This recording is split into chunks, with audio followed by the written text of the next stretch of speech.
What do you think it is that makes me a one handicap? Is it longer distance? Is it hitting long irons? Is it being able to chip and putt better? What do you think?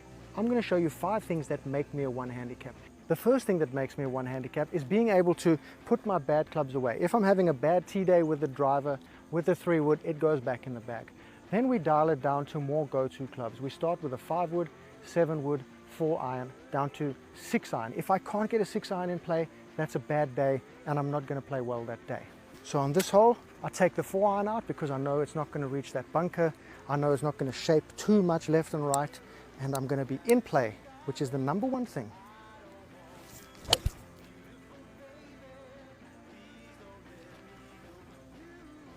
Now, to be able to do what works, we just go back to basics. We go back to things we know that we can lean on. And those are the shots that you build in the backbone of your bag when you're becoming a better player. These are shots that I picked up along the way. Now, I have wind into me. I'm feeling a bit low energy. I think I had too much soy yesterday. So I'm not going to hit my 9-iron from 157, which I normally would. So I'm going to hit my 8-iron. But I know that if I hit a full 8-iron, it just has a chance of going a bit too far. So I'm just going to hit this kind of like knockdown shot that I learned in Scotland, and I know it works. It's something I can lean on. I go back to basics when I'm just a little unsure.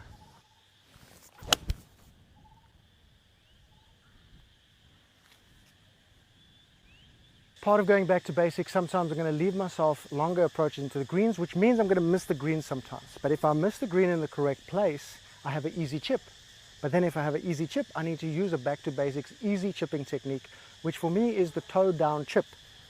Sometimes I get a little too fancy and maybe I get a bit handsy, or maybe try and feel the turf, and if I don't have that feel at that moment, that means that I'm not going to hit a great chip. So I go back to basics with toe down chipping. It's the simplest way. You put your club down flat, you pick the handle up, you get into a putting stance, use a putting grip and a putting stroke. You have to be nice and aggressive and try hit the ball off the toe of the club.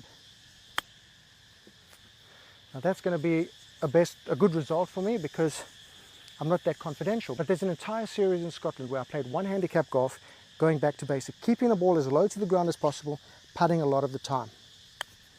And putting is almost always my preferred option. These are the 2 ways I go back to basics for chipping, ego-free. The number one thing that makes me a one handicap is I know how to score. I avoid hitting stupid shots. I don't go chasing pins, I don't go chasing birdies, and I don't chase distance. I chase position, position, position. When you combine position chasing with ego dropping, you get great scores. So I'll show you 2 ways I would play this hole. If I'm not feeling confidential, I accept that it's a 3-shot hole. My ego stops me from trying to chase it in 2 shots. And I know that a good score on this hole is a par and a great score is a birdie. But I do expect a par.